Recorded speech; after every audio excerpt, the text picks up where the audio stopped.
Hai pecinta channel YouTube Jupio Channel, kali ini saya berkunjung ke makam situs sejarah Sultan Malikus Saleh yang terletak di Kecamatan Samudra Pasai, Desa Beringin, Gedung, Aceh Utara.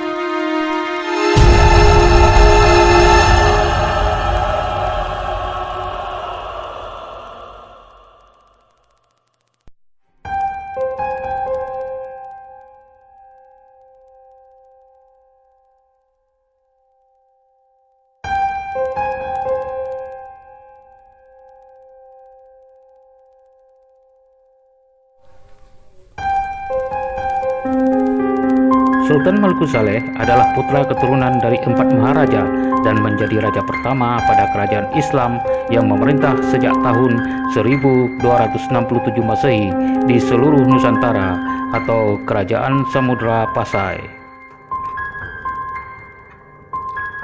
Setelah berakhirnya Kerajaan Samudra Pasai, banyak peninggalan yang ditinggal sampai ribuan peninggalan yang ditemukan warga seperti uang dinar, runtuhan bangunan kerajaan, pedang, dan benda bersejarah lainnya.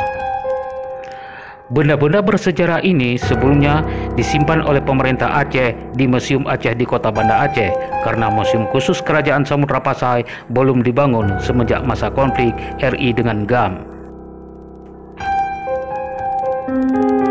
Tapi sayangnya, situs sejarah makam Sultan Malikus Saleh sekarang tanpa perhatian dari pemerintah daerah, terkesan diabaikan, tanpa pemeliharaan, dan di areal makam ditumbuhi semak belukar dan tak terurus.